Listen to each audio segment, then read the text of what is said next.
Hello everyone, welcome back to our YouTube channel. आज का video में हम पढ़ने वाले हैं रसल्स पैराडॉक्स। ओके, तो चलो स्टार्ट करते हैं। तो देखो, ये जो पैराडॉक्स क्या है, व्हाट इज पैराडॉक्स?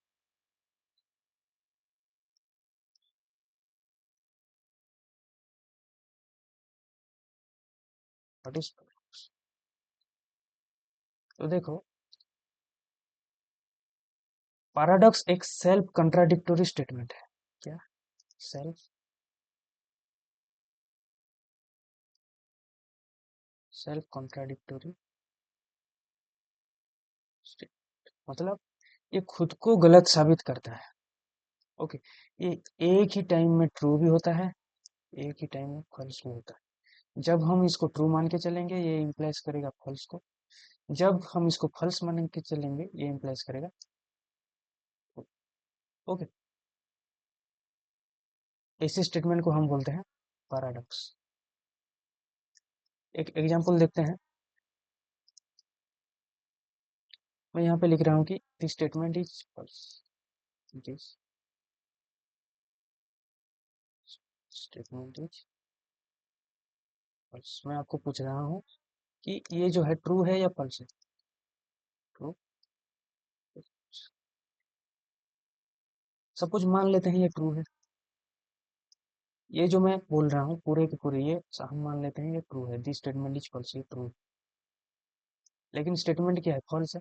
तो ट्रू इंप्लाइज फॉल्स। चलो हम इसको मान लेते हैं ये फॉल्स। ये जो है स्टेटमेंट इज फॉल्स, स्टेटमेंट क्या है? फॉल्स। लेकिन मैं ये जो बोल रहा हूँ दिस स्टेटमेंट इज फॉल्स, ये क्या है? ट्रू है। तो देखो, यहाँ पे एक साथ ट्रू भी हो रहा है, फॉल्स भी हो रहा है। तो इसी स्टेटमेंट को बोलते हैं पैराडॉक्स। तो ये एक है पैराडॉक्स। ओके, तो देखो, मैथमेटिक्स में बहुत सारे पैराडॉक्स हैं। उनमें से सेट थ्योरी में एक इंपॉर्टेंट पैराडॉक्स है जिसका नाम है रसल्स पैराडॉक्स।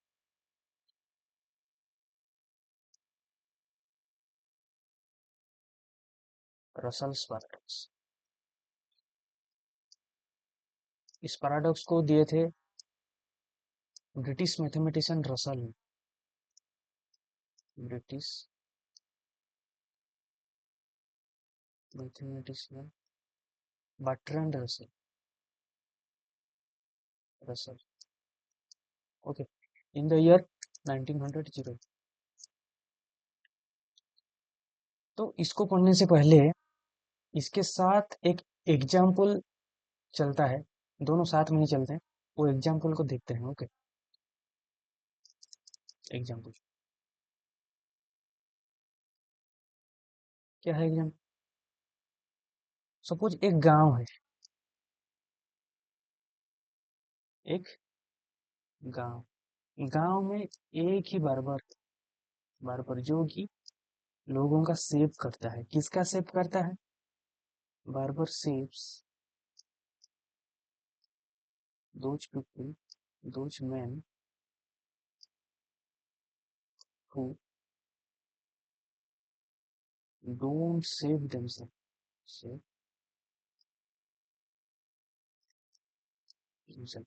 बार्बर किसका सेव करता है? जितने भी गांव में मैन हैं जो कि खुद का सेव नहीं करते हैं, उनका सेव करता है बार्बर। ओके, तो यहाँ पे क्वेश्चन ये है कि डज बार्बर सेव्स हिमसेल्फ? क्या बार्बर खुद का सेव करेगा? ओके, बार्बर किसका सेव करता है? जो खुद का सेव नहीं करते हैं उनका सेव करता है बार्बर। तो बार्बर क्या खुद का सेव खुद ही करेगा?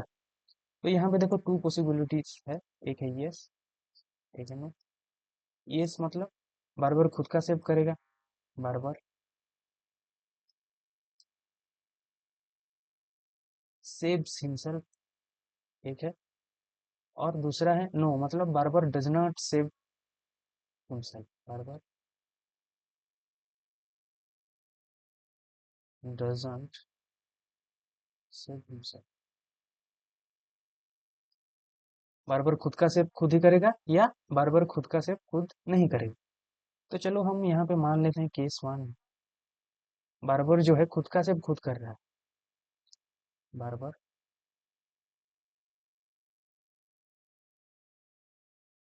सेव। तो देखो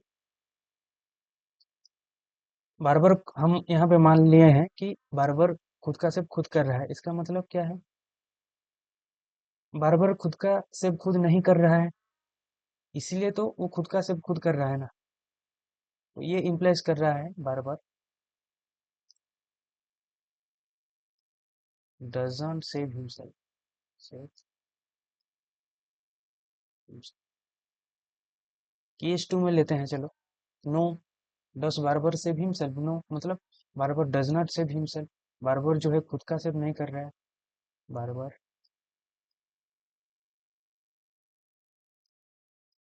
doesn't shave himself, barber does not shave himself मतलब हम सबसे पहले ले लिए हैं कि बार बार किसका सेव करता है, जो खुद का सेव नहीं कर रहे हैं उनका सेव बार बार कर रहा है। तो हम यहाँ पे लिए हैं कि बार बार खुद का सेव नहीं कर रहा है, उसका मतलब बार बार खुद का सेव खुद करेगा। तो बार बार सेव सेव्स हिमसेल्फ। देखो यहाँ पे क्या हो रहा है, एक साथ में ही barber shaves himself, barber does not shave himself, barber खुद का सेव कर रहा है, बार बार खुद का सेव नहीं कर रहा है। यहाँ पे बार बार खुद का सेव नहीं कर रहा है इम्प्लाइज बार बार खुद का सेव कर रहा है। तो यहाँ पे पैराडॉक्स क्रिएट, हम कोई भी डिसीजन यहाँ पे नहीं ले सकते। ओके तो ये एग्जाम्पल के साथ रसल्स पैराडॉक्स जो है चलता है, दोनों साथ में चलते हैं। तो चलो अब देखते हैं Russell's, what is Russell's paradox.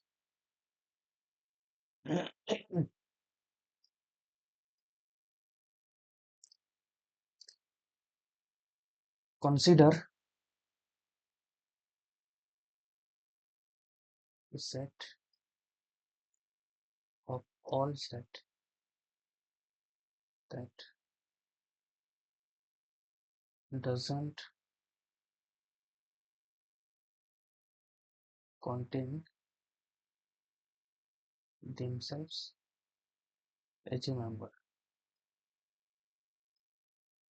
Okay चलो हम एक सेट लेते हैं, सेट में कौन है, set of all set that does not contain themselves मतलब जिसमें सेट है A is A set, sorry that A does not belongs to A. Okay S is a set of all set that does not contain themselves as a member, does not contain, ठीक, does not contain themselves as a member। तो यहाँ पे question ये है कि does S contains itself, क्या S खुद को बिलोंग करेगा। ओके हम एक सेट ले रहे हैं जो कि है S, कौन कौन है यहाँ पे, A is a set such that A does not belongs to A, मतलब जितने भी सेट हैं जो कि खुद को बिलोंग नहीं करते हैं वो सब एस में है। तो यहाँ पे क्वेश्चन ये है कि क्या एस खुद को बिलोंग करेगा, does S contain itself as a member, as a member. Okay तो देखो सपोज मान लेते हैं केस 1 में S belongs to S. Okay S belongs to S मतलब एस जो है एज ए मेंबर खुद को कंटेन कर रहा है। तो खुद को कंटेन कर रहा है इसका मतलब क्या है, ये दोनों प्रॉपर्टी सेटिस्फाई करेगा। हम पिछले वीडियो में हम पढ़ रहे थे ये क्या है, type of object, type of object ये है rule for collection, rule for collection. हम यहाँ पे फर्स्ट केस में ले रहे हैं कि एस जो है बिलोंग्स टू एस मतलब ये दोनों को सेटिस्फाई करेगा। A S A is A set मतलब यहाँ पे एस हम ले रहे हैं तो S is A set, okay, and S does not belongs to S does not belongs to S does not belongs to S. तो देखो, हम यहाँ पे लिए कि एस बिलोंग्स टू एस, ये इम्प्लाइज किया S does not belongs to S. Okay, तो चलो हम केस टू लेते हैं। केस टू, सपोज हम लेते हैं S does not belongs to S. S does not belongs to S, देखो रूल फॉर कलेक्शन सेटिस्फाई हो गया, S does not belongs to S. और हम जानते हैं कि एस जो है सेट है, S set of all set that does not contains themselves, मतलब एस जो है सेट है, ये भी सेटिस्फाई हो गया। इसका मतलब क्या हो, एस बिलोंग कर गया एस में। तो देखो एक साथ में क्या हो गया यहाँ पे, S belongs to S implies S does not belongs to S, S does not belongs to S implies S belongs to S. तो यहाँ पे S belongs to S implies and implied by s does not belongs to s। तो ये हो गया, का क्या हो गया यहाँ पे, पैराडॉक्स हो गया। तो ये है हमारा रसल्स पैराडॉक्स। ओके, तो देखो रसल्स पैराडॉक्स क्यों आया, हम यहाँ पे s को सेट मान के चल रहे हैं इसीलिए आया ना। तो यहाँ पे हम लिखेंगे कि s is not A set, मतलब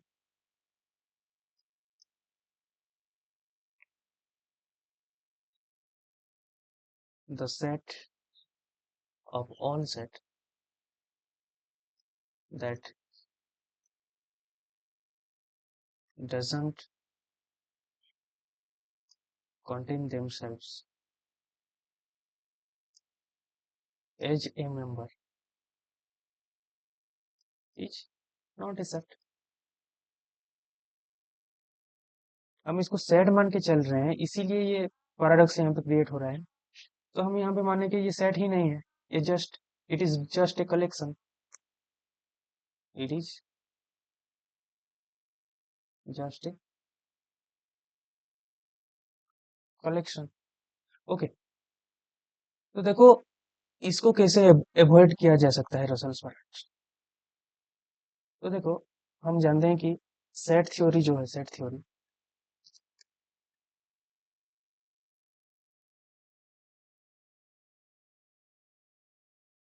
इसका फादर किसको बोलते हैं, जॉर्ज कैंटर। ओके, तो देखो सेट थ्योरी का जब इन्वेंशन हुआ, वहां से धीरे धीरे सेट थ्योरी का डेवलपमेंट हुआ। ओके, तो फर्स्ट जो सेट थ्योरी का डेवलपमेंट हुआ, तो वहां से उसको बोलते थे naive set theory, naive set theory. मतलब नाइव का मतलब हो गया, ये जो सेट थ्योरी को पढ़ने के लिए नेचुरल लैंग्वेज यूज किया जाता था, natural language. There is no axiom, कोई भी एक्जियम नहीं था इसको डिफाइन करने के लिए। Okay, there is no axiom. और ये जो है नाइव सेट थ्योरी में, यहाँ पे एक प्रिंसिपल था जिसको बोलते हैं अनरेस्ट्रिक्टेड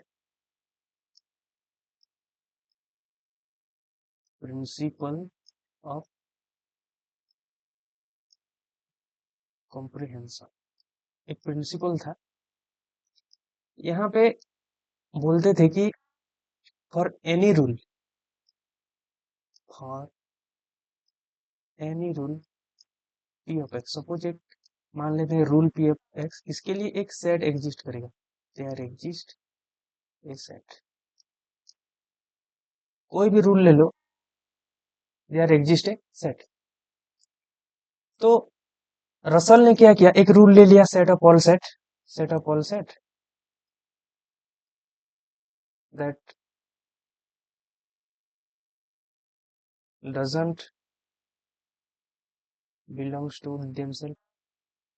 तो यहाँ पे ये जो अनरिस्ट्रिक्टेड प्रिंसिपल ऑफ कॉम्प्रिहेंशन है, ये अप्लाई नहीं हुआ। एक तो रूल ले लिया लेकिन वो सेट नहीं हुआ, वहां पे पैराडॉक्स क्रिएट हुआ। इसको अनरिस्ट्रिक्टेड प्रिंसिपल ऑफ कॉम्प्रिहेंशन को, ये जो है रसल्स पैराडॉक्स कंट्राडिक्ट किया। तो उसके बाद मैथमेटिशियन ने क्या सोचा, तो इसको हम चलो रेस्ट्रिक्ट करते हैं, अनरेस्ट्रिक्टेड प्रिंसिपल ऑफ कॉम्प्रिहेंशन को चलो हम क्या करते हैं, रेस्ट्रिक्ट करते हैं, और इसका नाम हम देते हैं कि restricted principle of comprehension. Okay, restricted principle of comprehension, इसको और एक नाम से भी जानते हैं जो कि है एक्सियम ऑफ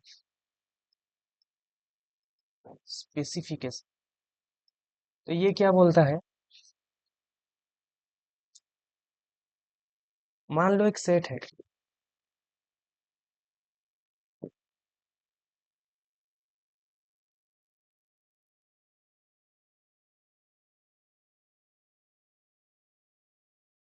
मान लो एक सेट है टी, और एक रूल है आर ऑफ एक्स, ये है well defined rule,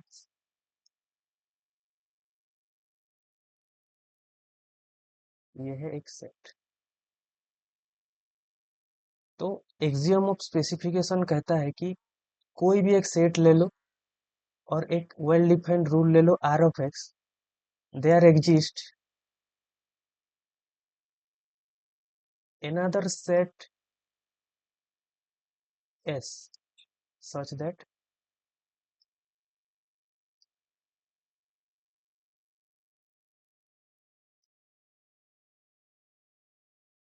every element of S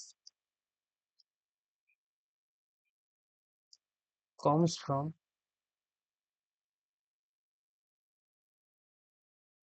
set P that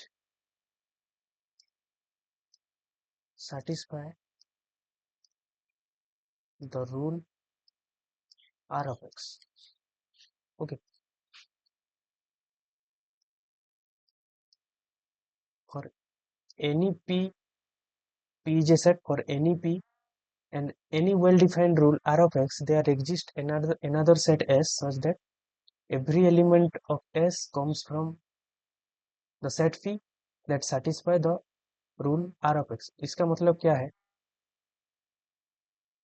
P क्या है, कोई भी एक सेट है, आर ऑफ एक्स क्या है, वेल डिफाइंड रूल है। तो इसके आधार पर एक सेट आएगा एस, जिसमें कि कौन रहेंगे, एलिमेंट रहेंगे, किसका एलिमेंट रहेंगे, पी का एलिमेंट रहेंगे, जो कि ये जो रूल है आर ऑफ एक्स को सेटिस्फाई है। ओके, तो किसी भी एक सेट को, किसी भी सेट को कंस्ट्रक्ट करने के लिए, किसी भी एक सेट को कंस्ट्रक्ट करने के लिए एक प्री एग्जिस्टिंग सेट का जरूरत पड़ता है, प्री एग्जिस्टिंग सेट का। तो हम यहाँ पे एस को कंस्ट्रक्ट कर रहे हैं, इसका मतलब इससे पहले एक सेट होना चाहिए जिस जो कि है पी। ओके, और एस का जो है एलिमेंट कौन होगा, पी का एलिमेंट होंगे, जो कि ये जो रूल को सेटिस्फाई करे। ओके, तो देखो हम यहाँ पे सपोज मान लेते हैं, हम जानते हैं ये जो है एन जो है सेट ऑफ नेचुरल नंबर है, 1 2 3।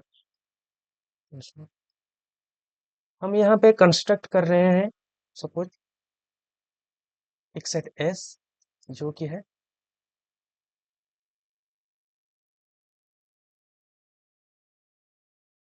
Natural even number. ओके, तो देखो इनमें कौन कौन आता है, 2 4 6 8 ये सब आते हैं। तो देखो यहाँ पे जो है रूल है आर ऑफ एक्स जो है वो है इवन नंबर। ओके, तो ये जो है सेट एस हम कंस्ट्रक्ट कर रहे हैं नेचुरल इवन नंबर। तो इसको कंस्ट्रक्शन करने से पहले एक प्री एग्जिस्टिंग सेट, एक सेट है जो कि पहले से ही एग्जिस्ट कर रहा है, जो कि है सेट ऑफ नेचुरल नंबर। इसीलिए हम इसको डिफाइन कर इसीलिए हम एस को लिख लिख सकते हैं। ओके, तो ये जो है principle of unrestricted principle of comprehension और एक्सियम ऑफ स्पेसिफिकेशन, इसी को मैथमेटिशियन ने दिया रसल्स पैराडॉक्स के बाद। क्यों दिया? क्योंकि हम रसल्स पैराडॉक्स को अवॉइड कर सके। अवॉइड रसल्स पैराडॉक्स कैसे अवॉइड कर सकते? तो देखो, हम इसमें क्या रख रहे हैं, रसल्स पैराडॉक्स में जो सेट ले रहे हैं S equal to A is A set such that A does not belongs to, ये ले रहे हैं, मतलब ये क्या है, A such that A does not belongs to. देखो यहाँ पे कोई भी एक प्री एग्जिस्टिंग सेट एग्जिस्ट नहीं कर रहा है, मतलब पहले से कोई भी सेट यहाँ पे एग्जिस्ट नहीं कर रहा है। देखो यहाँ पे नेचुरल नंबर का सेट जो हम लिखे हैं एस यहाँ पे, तो इसको हम क्या लिख सकते हैं कि x belongs to n such that who divides x, ये लिख सकते हैं हम, ये लिख सकते हैं set of even natural number को। तो देखो इसको देखो और इसको देखो, यहाँ पे देखो एक प्री एग्जिस्टिंग सेट है जो कि है n, यहाँ से हम एलिमेंट उठा रहे हैं s के लिए, लेकिन यहाँ पे हम क्या ले रहे हैं, s is set of all set that does not belongs to themselves, मतलब a is A set A does not belongs to. देखो यहाँ पे प्री एग्जिस्टिंग सेट नहीं है, इसीलिए हम इसको सेट नहीं मानेंगे, नॉट ए सेट। तो सेट को कंस्ट्रक्ट करने के लिए ये जो है एक्सियम ऑफ स्पेसिफिकेशन, ये मदद किया। तो इसका मदद से हम जब सेट को कंस्ट्रक्ट करते हैं तो वहां पे रसल्स पैराडॉक्स अवॉइड हो जाता है, नहीं आता है रसल्स पैराडॉक्स, रसल्स पैराडॉक्स नहीं आएगा। ओके, आज का वीडियो को यहाँ पे रखते हैं, मिलते हैं नेक्स्ट वीडियो में। Okay, thank you.